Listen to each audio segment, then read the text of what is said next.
expand the influence of a highly effective teacher beyond just their classroom with the 30, 25 kids that are sitting there. Okay.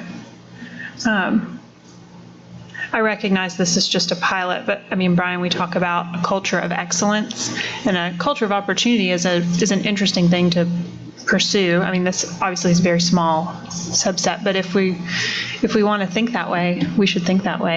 Absolutely. Yeah, I think, so last week, you'll know I spent a couple days at the State Superintendent Conference, and actually one of the presentations that the state highlighted was around opportunity culture, and they had Clarkson Montgomery County is actually started a pilot this past year.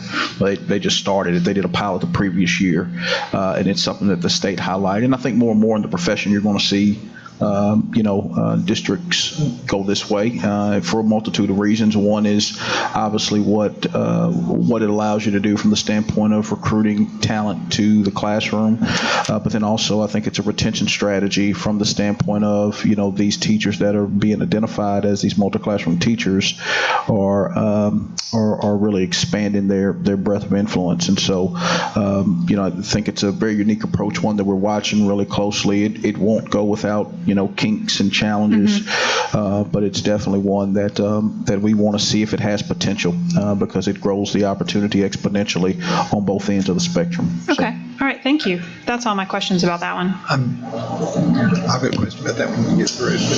Well, we can finish this. Okay. If you want to ask your question. Yeah, and maybe I misread too much in this. And I thought it was a really good idea. I thought multi-classroom, in addition, of course, sort of picking back on what Ms. Hill said, was I assumed that it possibly meant more than one specific discipline within science or within language arts. And you say you've got a great teacher who is a biology specialist, yet you got another one who is superb at teaching techniques in chemistry, and you've got a teacher who is certified in more than one area, which a lot of our science teachers hopefully are. They could cover, instead of traditionally student teachers. Now, Dr. Robertson, you guys have been in more recently than I, but quite often they stay in just a chemistry teacher or just a biology teacher. When I saw a multi-classroom, I thought, wow, that's great. They'll spend some time with a great biology teacher, sometimes a great chemistry teacher, or maybe a great writing teacher, a great mechanics teacher, a great creativity teacher. And you could use, I could just see, I'm not sure what you meant by multi-classroom, but are those things possibly entailed in there? No, not in this pilot. Okay, not in the pilot. But I was just looking at great possibilities that could come out of something similar to this, and let a young person be exposed to really great. I read more into it than was there. I'm sorry, but it's good. It's a good idea, though. My other question was about the Rosetta Stone tool. So just tell me more about how we're using that. Marcia, I saw 650 students. I mean, I think about that as a way to learn languages. So who's using it, and why are we using it, and how is it going? So we did actually have it up. So we are using it in our EO classrooms. So we're using it for students who English is not their primary language? Oh, okay, so interesting. Uses this to provide them with an online approach to it. They can use it in the classroom. They can use it outside of the classroom to set them up, but it's just to immerse them into the language. Okay. And I can provide you with some of the success that we have, if that's what you want. Well, we have used it. Okay. And coming out of your department, I thought it might be something related to that, but I know you can learn a lot of languages that way. So yes. I didn't know if we were using it, it seems like an opportunity for a Sale Creek or a Lookout Valley to be able to add additional languages for students eventually. Yeah, it's absolutely an opportunity. Have some experience with using it in that way.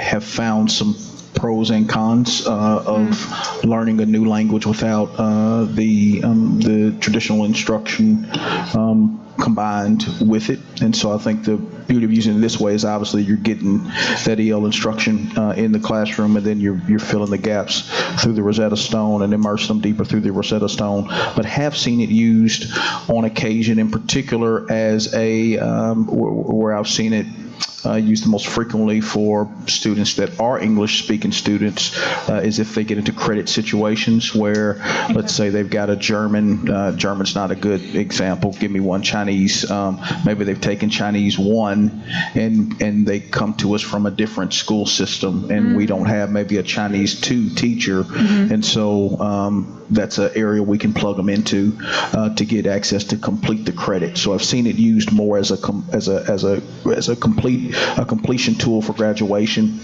juxtaposed to just a traditional course type of environment. But it's not that it's something that we wouldn't consider going forward, and something that we could continue to explore as we go forward. All right, thank you. Mrs. Thurman. Yeah, just one quick thing about the Project Inspire. It says the funding for this agreement is cost neutral to the general purpose budget through reallocated staffing. What does that mean? We utilized a teacher position at each of the schools.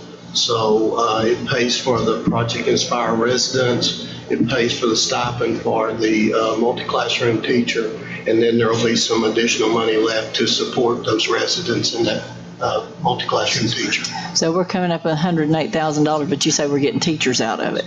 So we're having to come up, so we're still having to come up with $108,000. Turn your mic off, sir. Yeah. Let me get in front of it. So what we did, so that would be basically, if you assume a $60,000 for a teaching position.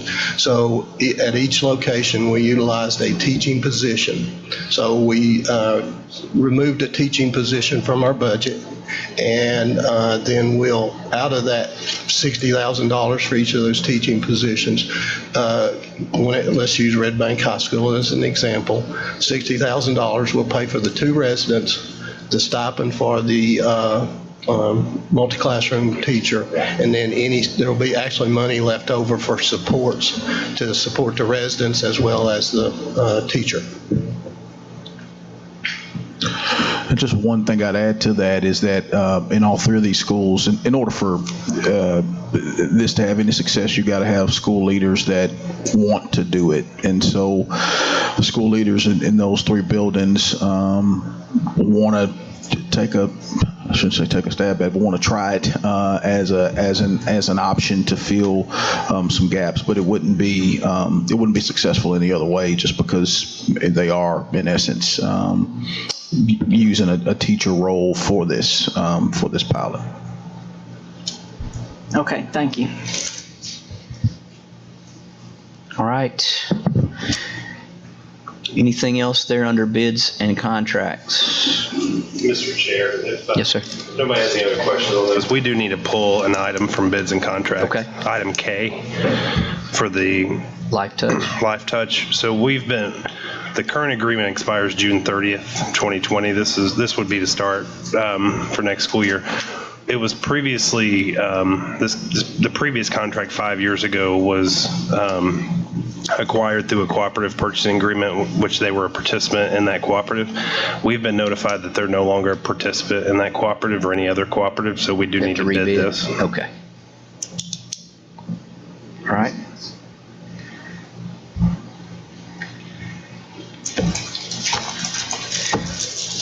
All right. That brings us to our financial reports. Mr. Goldberg, standard report for July. Any question about that? Anybody had a chance to look that over? Okay. Any questions about the federal grants, self-funded programs there?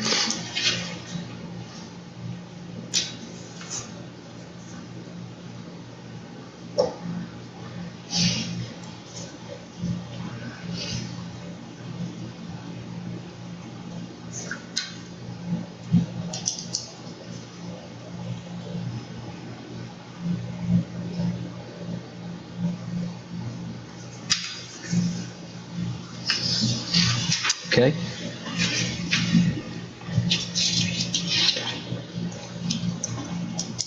All right, the priority schools, the principal incentive. Who would address that? You can talk about this if you want to, but it's a extension of last year's priority school grant. We started last year, and the state put in some retention opportunities for school leaders, and so this is a continuation. And Jill could even speak to this. Last year was the first year, right? And so this would be year 2 of that continuation of that grant.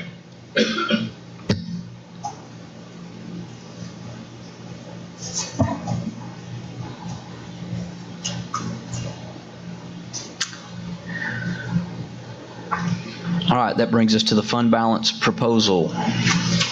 Any questions on that? Mrs. Hill, I'd love to be walked through that, please. the proposal? Yeah.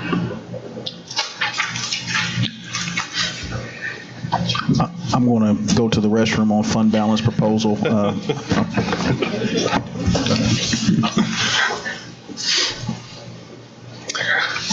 I guess that leaves me. All right, so if you, on the agenda item, there's 2 pages. The first page is the memo, the second page is a spreadsheet. And this shows the audited balance as of 6/30/18, which we presented to the board previously. The next column shows what we had projected in July when we presented to the board. And then the third column is our actual, once we went through all of our year-end procedures. So some of the major differences,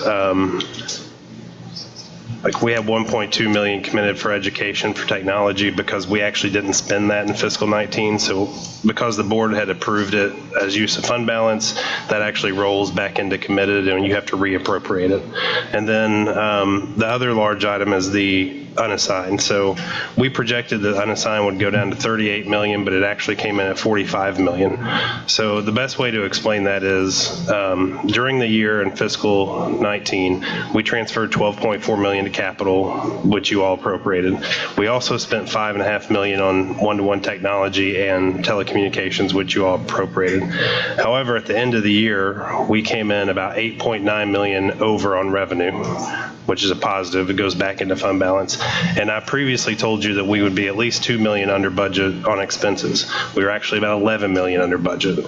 So, under promise and over deliver, right?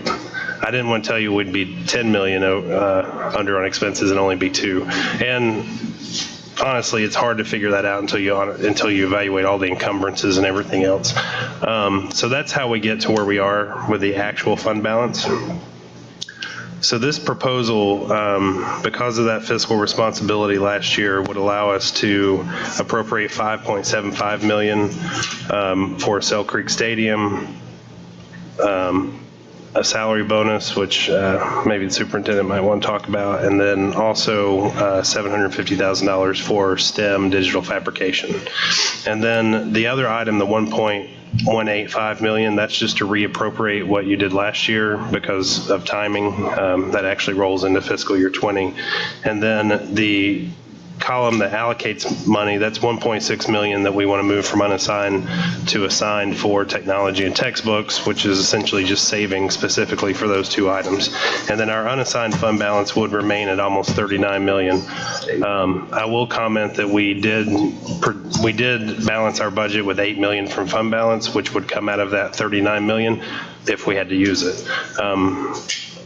And I think I mentioned that in July, we don't typically have to use that full amount that we use to balance our budget because we are always under budget on expenses. The primary reason for that is because we do budget all of our positions at 100% all year long, so we're always going to be under budget unless we overspend other categories, which we avoid doing. Our revenue for fiscal year 20 will not be as a windfall like it has been in the past because, as you'll remember, we've adjusted our revenue budget to account for all the revenue trends that we've seen the past few years. So that's where it leaves us. So if this appropriation is approved, this $6.9 million, that would leave us at a total fund balance of 57 million, which is 12.2% of our fund balance, and the unassigned, or 12.2% of our operating budget, and the unassigned fund balance of almost 39 million is more than 1 month's worth of cash as well. So it's 1 month's cash or 1 month's expenses? Expenses. Okay, I'm sorry. Good, no, good point. Mrs. Thurman? Okay, break down that money one more time. Thank you, I agree. Yeah, I was going to say, you ready? Which one? The additional money that we're going to spend. Okay, so the $5,750,000, that would be $2.5 million to build a stadium at Sail Creek Middle High School. Say that again. I want to make sure I hear that right. You heard. 2.5, Sail Creek again. Sail Creek Okay, football. I'm going to get that in the right blood. Okay, go ahead. No. $750,000 for a STEM digital fabrication projects. That's several projects, but it involves digital fabrication, including additional e-labs and other digital fabrication projects. And then a $555 bonus for employees in addition to the $1,500 bonus that we have scheduled in November. This is an additional one-time bonus that would occur in October. Professional land. So 555 now amounts to what? What amount? $2.5 million. Excuse me, is that 555, is that professional or all employees? It would be all employees. Okay, good. Same rules as we have Good, for the good, other good. bonus. Just want to make sure, thank you.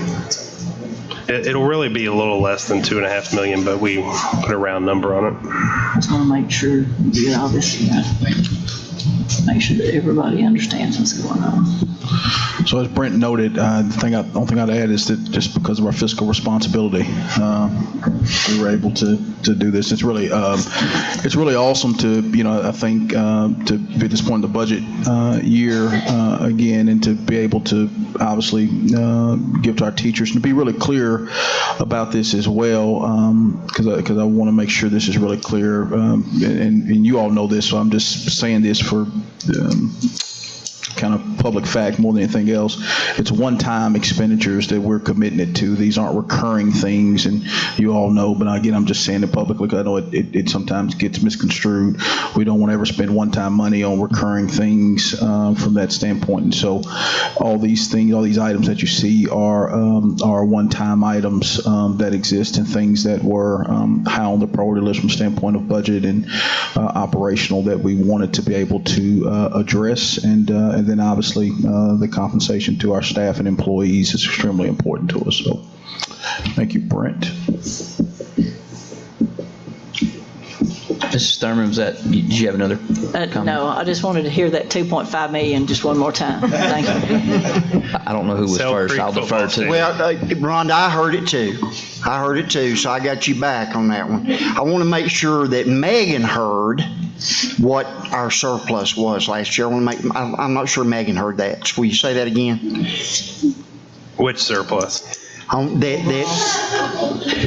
just make sure that Megan might not have heard that. I want to make sure that she. Did you hear that? Did you get all those numbers, Megan? Very good. Okay.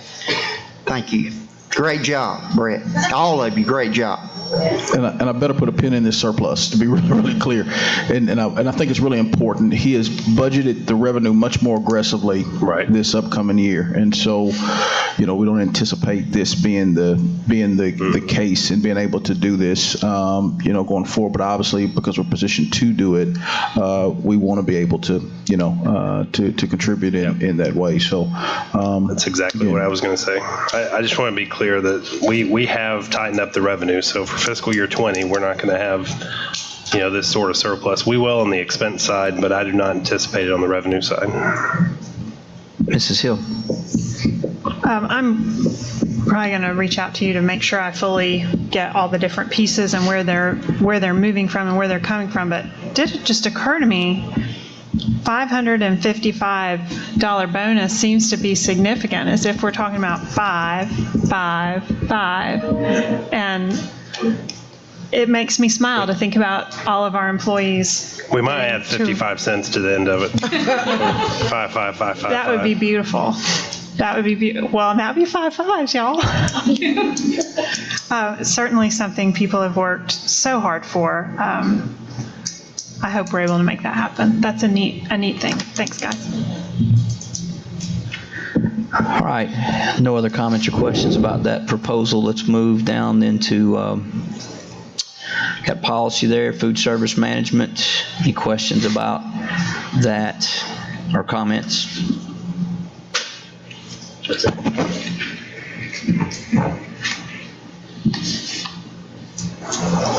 Mrs. Thurman? Yeah, Dr. Johnson, I talked to you this morning about the food service. Do we need to talk about it here? Does that need to be added on? Do we need to talk about That's that later? here. Okay, so First and final. So we're asking to expedite this in a first and final way. Brent, we worked with Kristen. We set a threshold. It become $40, right? $40. They cannot charge beyond $40 for the that's what we're high going to school settle on, the students. 40. Correct. Okay.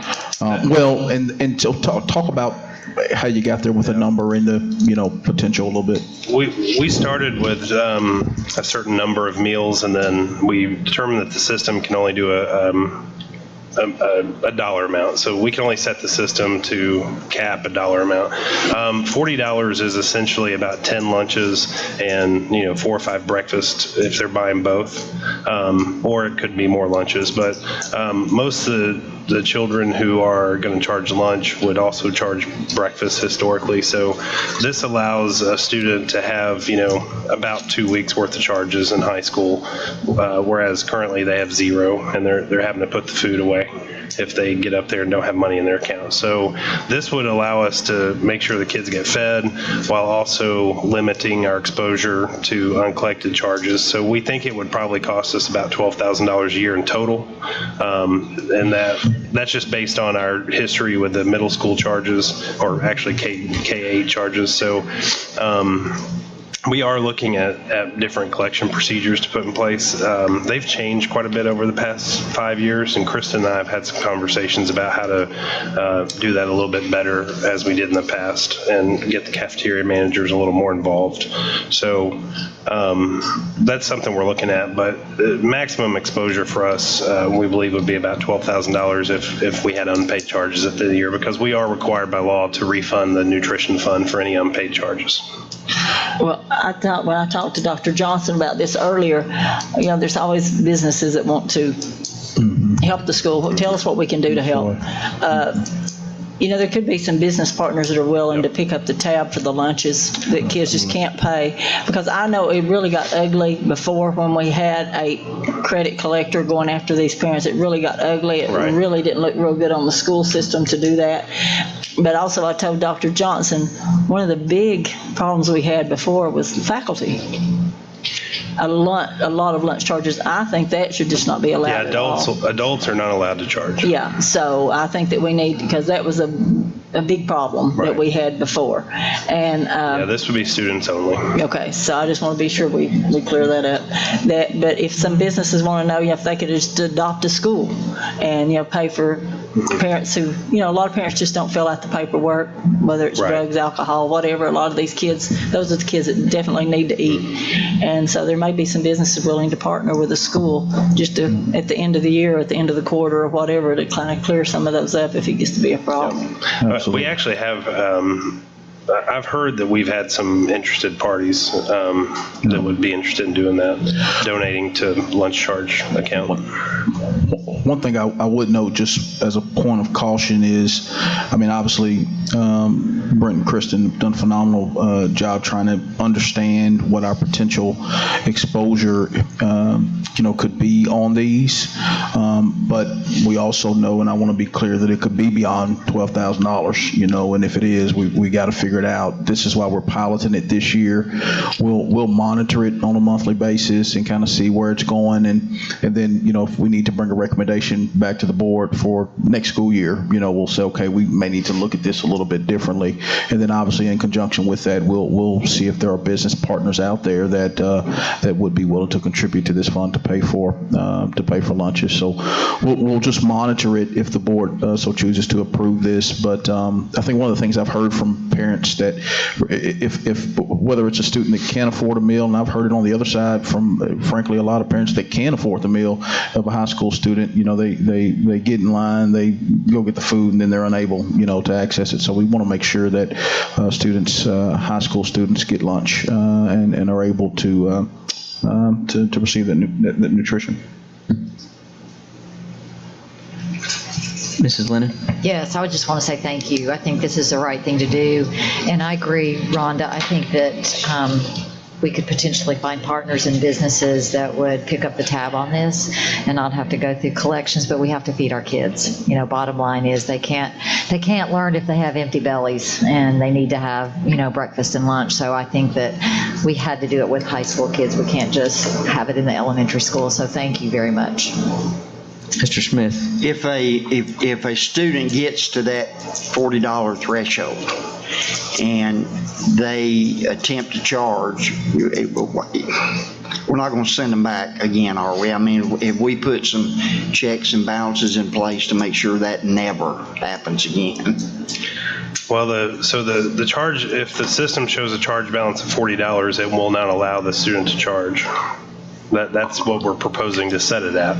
Otherwise, it would have to be set like the K-8 is and be unlimited. Well, I understand that, but what happens then? I mean, if you got a student that can't pay the bill, we're not going to. Yeah, so I think to your point, what the reason $40 I think is a really good number, even as talk through it even more, is once a student gets to $20, $25, there's probably something going on there at home. There's some type of issue where I'm telling myself I've gotten a call or two about my son being in the negative $3 or $6 or whatever. You send the check the next day. Once you start seeing that $20, that $30 build up, there's probably something there, and there's another conversation. That's why I think the procedural changes with the cafeteria manager engaging, like, let's find out if this student qualifies for free and reduced lunch. Let's find out what's going on at home. And so there's enough room in there so that you got time to figure out what in the world is really going on before you get to a place of saying, okay, no, you're done. This gives us some space to be able to do that. Yeah, and we could also apply those same procedures to K-8, not just high school, which we don't currently do. So once we have procedures in place, we could actually probably decrease our unpaid charge balance across the board, not just for high school. Mrs. Thurman? Yeah, and one reason I think this is really egregious, what we're doing, I know, Dr. Johnson, we've also talked about taking food and taking it away from a child at the end of the line, therefore humiliating him in front of everyone, throwing food in the trash. Glad you said that was never going to happen again, because this has happened in our school system. I'm sad to say, but it has. And also, since so many of our kids eat free, and this is why I vote against it every year, because it's unfair. Some idiots eat free breakfast and lunch, and then some have to pay, and then we don't let them have it because they can't pay. It just seems so totally unfair to me. But anyway, and $40, I don't know that you might not want to deal with it before it gets so far out of hand. If you can't afford $5 a day lunch, you sure can't afford a $40 charge. So I'm thinking maybe we need to tackle it before it gets to $40. Not that I think that, sometimes you let a bill get so far out of hand you can't pay it. And maybe $40 is good. I don't know. Maybe it needs to be $25, and then call the parents and say, hey, if there's a problem, we have a fund that will pay this.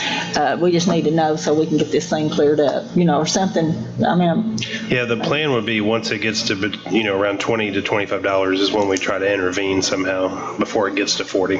Yeah. So I think work through those procedures. I think of it a little bit like chronic absenteeism. So at the 18th day, we know it's on fire, but it's too late. So then what do we do at day 5, at day 9? And so there's definitely a procedural component that needs to come into play, that's prior to the $40. So what are we doing at $10? What are we doing at $15? Yeah. Bear in mind that regardless, and I'm just saying because I've gotten them before, the moment your child's account goes in the negative, you get a phone call. And so that's already working in the background of what we'd set up with this for secondary schools. But we'll just continue to kind of work through it, Kristen, and we'll work with managers. We can come up with some procedures behind it. to make sure that we have some safeguards. Thank you. Dr. Highlander. I agree with a lot of what everyone else has said, of course. If we could, others have mentioned that if businesses or individuals want to do money, we could look at an automated call, like a robocall, after when they get in the negative would be good. But then when it gets to that $20 or $25 mark, if we could reach out to those families, look, I'm laid off right now, then that's an extenuating circumstance that we could use our business partners, our community partners to come in and help with. At that time, maybe they don't actually technically receive or are not eligible for free or reduced lunch at that time, but yet they do have extenuating circumstances that these business partners could help with. So, thank you. Okay, that brings us to sick leave recommendation. I think everybody's got that in their envelope. It's pretty standard for what we do every year. That's I think the memo vacant position. Yeah, memo's self-explanatory there. The rest of these policies there are all first read.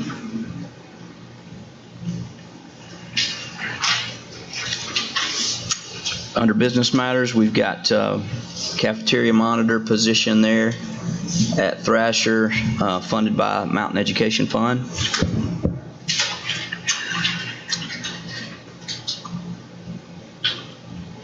And then lastly would be a chance for superintendent evaluation discussion.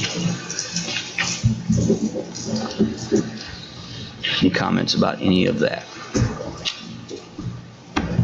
Mr. Chairman, at the risk of being out of order here, I just ask the Jumbotron situation up at Ooltewah. I know we've had a lot of conversations about, or had some conversation about that, and I think that I stand to be corrected, but I think that Dr. Bradshaw, we kind of tasked him to get us some more information, and then I know he got busy and probably had bigger fish to fry.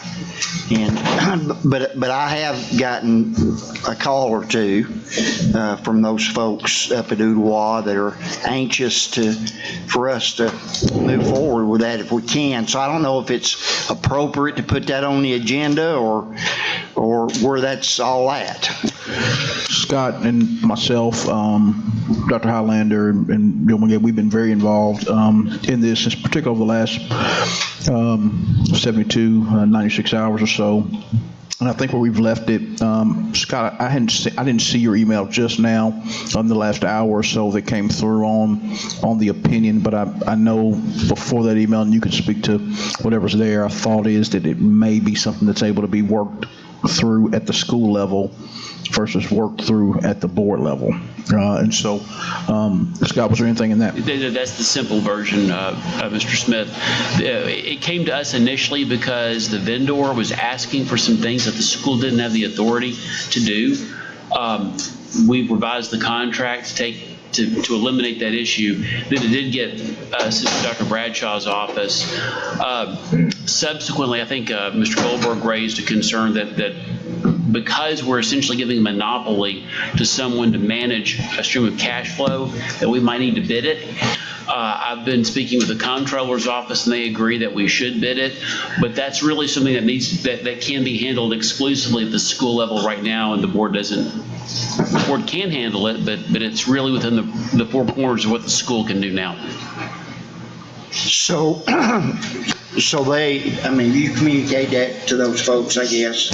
Well, I learned that this afternoon about 3:30, and I sent an email to Dr. Highlander, Mr. Goldberg, Dr. Johnson, and Chairman Wingate. I forgot to let Brad Jackson know. I should have done that. Well, I just think that they're anxious to move forward if they can. To me, I think it's a great opportunity for those guys, and that I can't remember his name. This is kind of a pilot for him. If it works well there, then he's interested in doing it all across the county. So I'm glad that that's moving forward, can work out. So correct me if I'm wrong, may I? Sure, I'm done. Correct me if I'm wrong. So we are now, it is coming out of board hands and going back to the school hands. Well, yes, sir. Yes, sir. That's basically what it boils down to. And so are you going to advise them as to how they need to proceed legally? Well, the administration is going to be handling that, but I'm there with them. With your legal expertise, the administration can handle it. And there are some considerations that we did discuss last time that do matter. There's some real Title IX issues that they are fixable, but they have to be addressed. There's no way around that. There's a definite Title IX issue, but it is fixable. I would note two things from the financial side. One, it's going to be required that some sort of underground infrastructure is completed, which would be on the school. We don't know what that'll cost. They'll have to get quotes or bids for that. And then bidding out the actual service is not any different than bidding out the photography contract that we do. Because even though we're not using school funds. It's my understanding that the Booster Club is going to put that out. One thing, too, that I'd like to point out, it's an academic enhancement as well, because they're, the production staff, the media, and so forth, they started a new program, the Future Ready there. Is that not right, Dr. Johnson? That this Jumbotron would be used in conjunction with the new Future Ready Academy program there at Ooltewah High School. Yeah, I don't know that their Future Ready is that, but they do have a CTE course that's aligned to that for sure. Okay. Yeah, absolutely. Well, yeah, okay, thank you. So Joe's not here to tell me I could talk, so I'll just take my turn. And that made me lose my train of thought. I need a leader. This Jumbotron conversation brings up several different questions for me. One is one that I've heard from other schools and other booster clubs about how much athletic enhancement can we do, can we not do. There's been, my understanding is there's been some friction in the district over time about, can we do a Jumbotron, can we do turf, can we do whatever, and I'm not certain that we have a clear enough policy about how much is enough, how much is too much. So that's, do we, am I missing one? Is that something that we need to codify somehow? Because people want to raise money for schools. Absolutely. But then, I mean, this Jumbotron thing, it's a kind of separate conversation I'll have in a second. Yeah. There's no policy that limits the extent to which parents or other groups can support their community schools. I know what you mean, because it does create obvious issues of disparity, doesn't it? When you're looking at one community that may have substantially more than another community, and ultimately these are Hamilton County schools, and the board is responsible for providing at some level a baseline. But quite frankly, there's no policy that's ever been drafted or even kicked around to talk about what that looks like. And that was something the board was considering when this came around the first time. Would there ever be an opportunity to have this kind of revenue enhancement at some of the board's other schools? Mm-hmm. And I think a few of the board members even asked the vendor whether that was possible. And I think that's open for discussion, but you're asking a question that to my knowledge we've never really resolved. Okay. I mean, that feels like a tricky one. With regard to the Jumbotron project itself, there are two things that continue to give me trouble, and I'm glad that it's going back to the school and following a process, because number one, we have purchasing processes and approval processes in place to keep kooky things and keep everything on the rails, because we need to be on the up and up all the way around. And that project to me felt like it came out of left field. And the other thing is, I feel like our school district has become more and more sophisticated in the last several years, and we don't need vendors wagging the dog. So this whole idea of them having this Jumbotron that then is something that now we work that into our curriculum backward, I'm not comfortable with that. So just wanted to get that out there. I just wanted to make a comment policy-wise. I wanted to make sure I was following you, Scott. Are you saying that every school would be allowed to make this individual decision about the Jumbotron and enter the contract individually?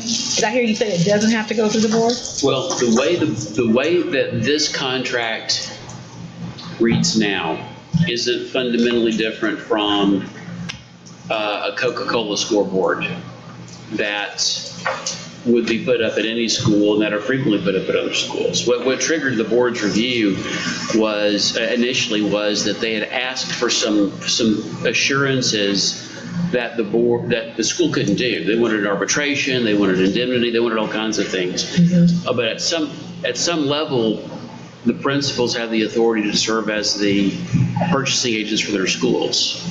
And we don't have a lot of limits on that. So I do think the policy question, so this makes me think about a lot of different things, and maybe we would, before we set Udawa High loose to negotiate this individual, it also makes me think about things like advertising on websites, right? There are school districts who have individuals who advertise on their school websites, and they're making money like the Times Free Press makes money for advertising on their websites with click-through. And then given the new school allocation model that we did this year and all the things that we were talking about in school fees, I think there's consideration. So to the point, I don't know who all will be interested in what schools for the Jumbotron or whatever it is, I don't know. But I do feel like there may be some unintended consequences that we need to talk through and make sure that we consider, if we open this up, what other types of electronic revenue streams are we going to open up, which is a little different than just kind of hanging the sign around the baseball field, I think. And this one seemed to be more sophisticated in terms of who recruits the advertisers and the guidelines around who can advertise. And that was the same thing that I thought about when I saw the school district, actually Lake County, Florida, where all the schools have like advertisements on their website. And I'm like, who's curating this? Although I think it's interesting. It's an interesting revenue stream. So I think we do need to put this in a policy committee meeting, and let's discuss like what kind of big guidance will we put out there and what would we think about in terms of the school allocation model, because there will be some schools that lend themselves more to this, larger schools, right, that have a bigger audience of patrons, and then that leaves some of our smaller schools, kind of off to the wayside. And what does that mean about our whole funding model for some of these extracurriculars? Yeah.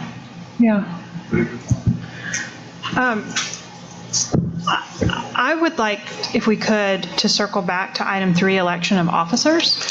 Can I make one more comment before we go to that? Yeah. On the Jumbotron thing, I appreciate what you said, Dr. Edwards, but let's look at ways to make this happen instead of looking at ways to prevent it from happening. And a lot of times the ways to get excuse me, Scott, it's the way to get some good things shut down is to give it to a bunch of attorneys. And so, let's don't try to create something that's not there. And Scott, you're my friend, and I want you to know that. I got this back to you in 36 hours from them putting it on my desk. So I know you mean it good. So if it's okay with you guys, and it's only my first year on the board, so I don't know if this is bad form or not, but election of officers, so we're going to elect a chair and a vice chair on Thursday, correct? Yes. So do we typically talk about this in advance? I would love to talk about it in advance, what we're looking. We don't? We can't. We cannot talk about it. Just nominate something to form that. Why? Help me understand why we are not. Law. It is state law that we are not allowed to talk in public about something we're not allowed to talk about in private. I guess we could talk. You could talk about it in a work session if it's on the agenda, and it's a work session for the board meeting. And so, it's you can't talk about it outside of a properly noticed meeting. Right. This is a properly noticed meeting. If your question is, can you talk about it right now? I think you can. Okay. Yeah. I mean, and if nobody's comfortable talking about it, then we don't have to say anything. But to me, election of a board chair is an important conversation to have about what our vision is for next year, what our big working items are for next year, and who's interested in carrying that mantle. For me, I see that we have a huge project in the form of the facility plan that our board chair for 2020 is going to be intimately involved in, or I would hope that they would be intimately involved in. And I mean, what I would be looking for in a chair, if anybody's interested in chairing anything, I'm looking for a chair that's going to increase our participation with the School Board Association. I think we have a real opportunity to become a board of distinction within the state. I've looked at, there's some award programs, and you guys, our system has done some remarkable things in the last year. And if we were more materially involved with our time with TSBA, I think we could bring some additional honor to Hamilton County and Hamilton County schools. So I would love to see a board chair that would do that work, or that would champion that work. I'd love a board chair who is interested in driving that facilities conversation and thinking about the next 10 to 20 years in Hamilton County and what we want Hamilton County to look like. It feels like a year that is ripe with opportunity for somebody who wants to be a strong leader, and I would like to talk about it if anybody else would like to talk about it. I agree with you. Does anybody want to be board chair?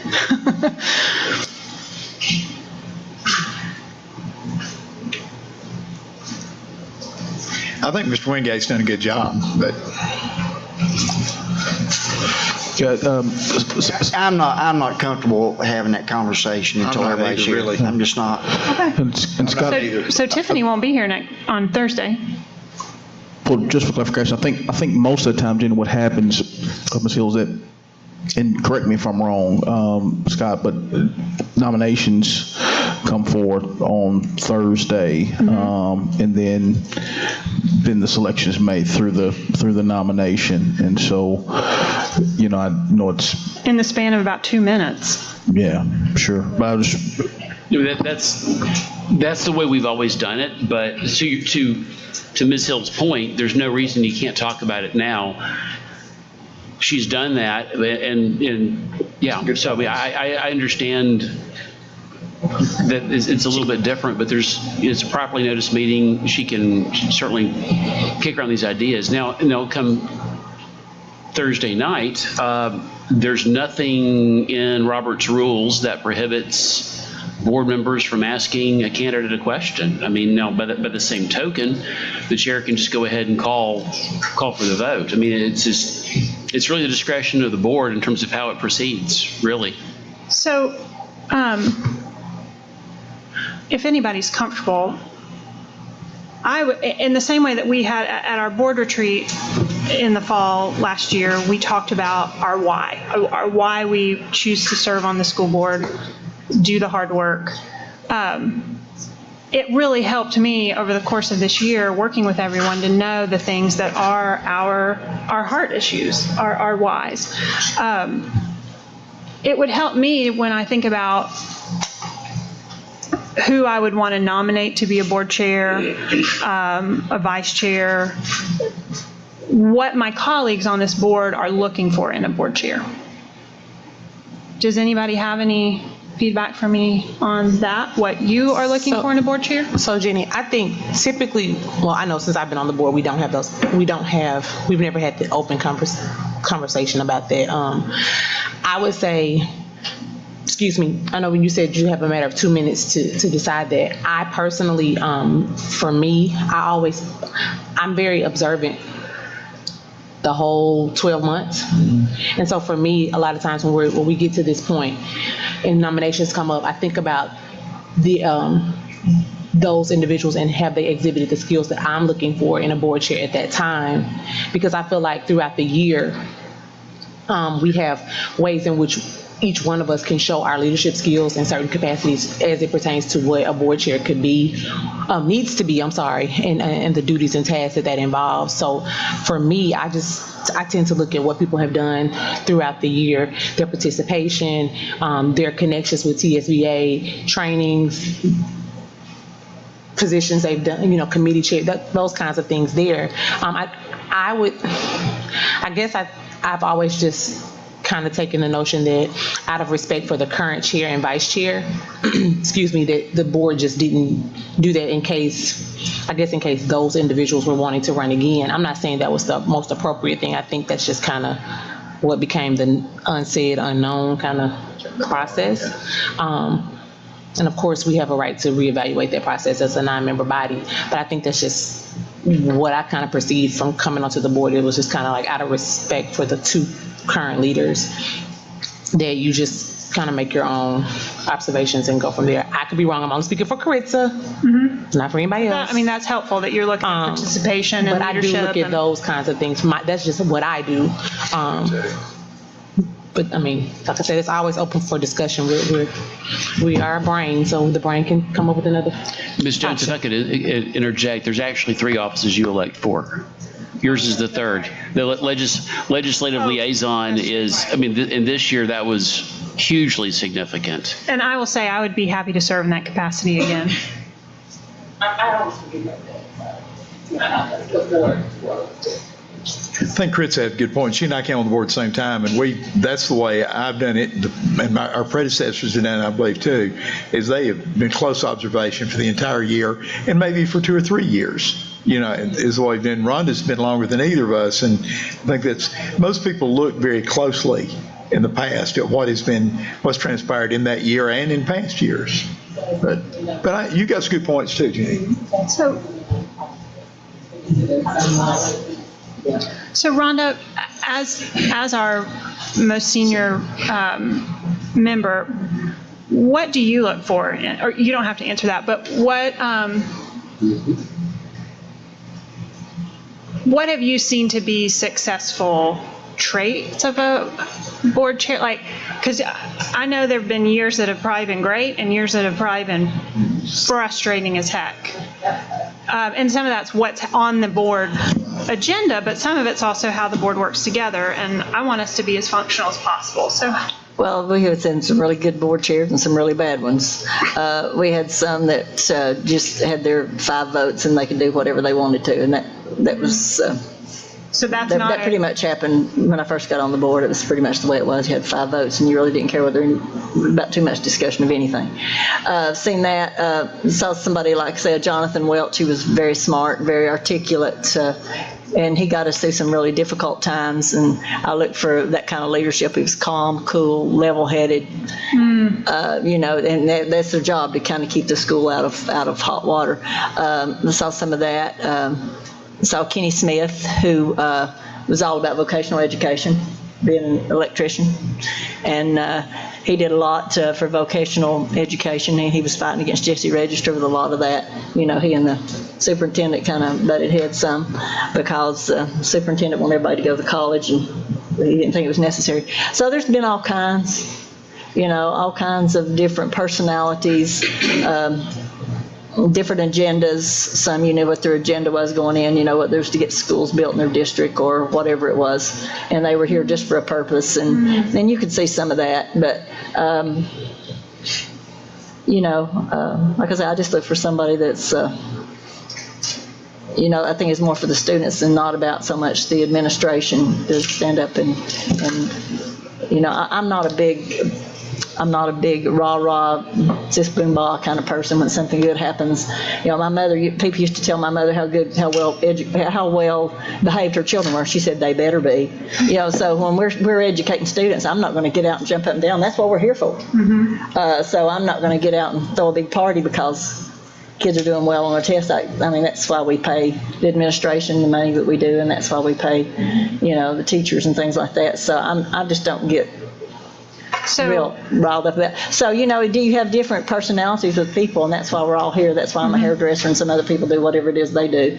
And, we all have different personalities, but I look more at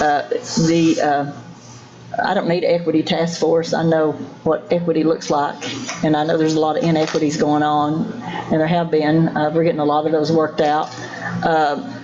But, I look more at those kinds of things. I just expect the administration and the teachers to do their job, and then I'm going to do my job overseeing it, So the chairmans, it sounds like the chair people that have had, I guess, positive track records stood out to me. You said calm. Yeah. Joe Wingate has certainly been that for me. Yeah. And your point about some of them only caring about 5 votes versus, it sounds like getting consensus. I mean, working with the board as a whole. Okay. Because they would come to the board meeting knowing they had their 5 votes, and they really didn't, care about the And lack of discussion respect for other and people. so, and that's, you pretty much knew what was going to go on when you got there. But that's just, like I say, different personalities. I appreciate that. Thank you. If I could interject something here, whoever the chair is, and I went twice to school board chair training, and TSBA does a really good job of trying to explain what is required of a chair. And part of what a chair that I gleaned from that in 2 years going to that was that he or she should try and blend the board together. It's not to put his or her personal agenda there, but it's try and work and coordinate and try to be fair-minded and let everyone have an opportunity to participate. And I think Joe has done that. I tried to do that. Jonathan Welch has done that. And George, my friend Mr. George, did that, prior. And I think the last 4 or 5 board members have tried, rather than to put their own personal stamp on it, they try to get input from every single board member. And I think that's the only fair way to do it. And that's what TSBA tried to encourage board members to do.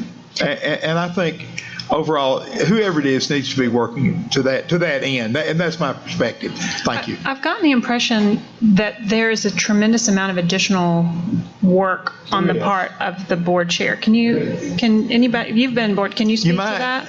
I could, or you could let Mrs. Ford do it. Tell us about that. Mrs. Ford, if you don't mind. It's a big commitment, right? It is. I would say, I told Mrs. Ford, I think it's, and Scott also, I would say it is double or triple the time. And that was when I got out of a full-time job when I came on chair. I went to a half-time job, and I felt like the other half of my job was being board chair. Wow. So, but I mean, it's, and I was at that point in life where I could do that, but everyone's not. So it is much more. Because Sherry, Jenny, why don't you address that, Ms. Ford? Yeah, you have to meet with the commission. I'm sorry, go ahead. You have to take the commission. A lot of times you have to go to a lot of different meetings we don't have to go to. Right. A lot of different dinners, a lot of that kind of stuff. If you want to really be representative of the board, then you will attend as many of those and it can become quite time consuming. A lot of them are in the evening, a lot of them are during the day. So if you have a job during the day where you can't get off, then that might be an issue. Some people are able to work it out in their schedules, but not always. And, I personally, me, from the experience I've had from the folks that I've worked with, it's just been good for us to have people at those events and to have that representation, because it shows that we're involved, that we care. Right. Okay. So, that's but great to it's understand. very, very time consuming. And then board chair signs contracts, right? Signs contracts, field trips that come in, Emergencies. early approvals because for various reasons they don't make it to the board agenda in time, and that there can be a number of reasons for that. But there's a lot of times that Dr. Highlander and Joe has as well have to make a trip over to sign those documents, so that we could get them processed and in time for the schools to be able to leave if it happened to be a field trip type thing. Wow. If I could say too, there are 3 or 4 committees that the chair is expected to be on, and quite often they meet during the day, and that influenced me to go. What are those committees? Well, different ones. It's Different not, ones. it's not a standard every year thing or whatever. But it varies. But different committees, sometimes as they're set up by, like, I think Equity has a committee, and so when that one meets, Right. And the PECA, board chair is a I part of remember that. those. Mhm. But if, Right. you There's know, quite a few. there might be There- other departments Okay. that have committees for various reasons. I mean, Okay. that's why I give it full-time work Yeah, to do it. I can see why. Okay. Thanks for humoring me on that, you guys. I mean, that was really That's good to helpful know. to me. Good to know. And honestly, it gives me a lot to think about for who I'm going to nominate, yo. I've got a question. I have one more thing. Something that we need to do is our board self-evaluation as per policy in September. And we have not done this. I've never done it, and we said we were going to do it. So as per our board policy last year, we all decided that we would do a board self-evaluation, and we are supposed to do it in September. So we need to set a time to do that. It says that we need to, so I don't know if we can do it next at our meeting on the 19th, on Thursday, if we could. I know that, Caritza, you said you had one. Yeah, I think, I didn't get it. I didn't ever get it. That's usually at the retreat. It's usually, and we haven't done that yet. I have not done one since I've been on the school board. And then last year when we did policy, we talked about it. Yeah. And we said we were going to do it this year. Yeah, it came up at policy conversation, and I think once a board chair is selected, identified, one of the things that board chair will put out is options for retreat dates. And so, absolutely. So we might need to adjust that to be in October. Okay. Board self-evaluate. I mean, if we, when we look at that policy again. Absolutely. Because I think it was individual board members, I would think we would have each come with our completed self-evaluation to then discuss. It's not an individual, am I right? It's not an individual, it's board. It depends entirely on how things unfold for the board. For example, for a couple of years actually for 4 years running, when Dr. Highlander was the chair, and then when Dr. Welch. When Dr. Welch was the chair, what we did was we did SWOT analysis, where we sat around and board members looked at the strengths of the board, U9, and then looked at issues affecting the school system, and looked to see how the board could bridge the gap between where the school system was and what the community needed it to be. So it wasn't your traditional SWOT analysis where you're just looking at the 9 or even at the system. It was, to your point a minute ago, Ms. Hill, it was how could the board collaboratively leverage the strengths that you 9 individuals have to help the system. And so that was actually one of the things that ended up working toward the punch list that this board used to select Dr. Johnson, which in turn was the punch list that was used to develop the strategic plan. So it's something that you do. You don't always sit down and fill out a form because... Well, it's just something that TSBA always asks if we've done, and I always have to say no. Yeah, on our thing. And I always have to say no. Yes. You can mark Because you have. You need to mark yes because you have. I don't feel like I've done that, but this for a retreat, maybe. I mean, they have, I think what Kathy, her question, was she asking me about it? I seen her with Casey. Can you be on? Yeah. I know what you're... What Casey used to sit up. Yeah. Because there is actually like a, And Ms. Jones, what you're talking, I know what you're talking about, and this board decided to stop doing that because it would get done, and then it didn't affect what you did the next year. Well, but this board decided in September of last year, that this board was going to do self-evaluations, and this board was comparing that to what TSBA had. So this board should, so I'll put that on my little, my list. Yes, thank you. My list for what I'm looking for. Move we adjourn. Second. Just need to select the vice chair. I think we're done. I saw Dr. Highlander's eggs coming around, so I believe that signified the end of the meeting. Thanks, y'all. We're done as far as I'm concerned. I don't need it.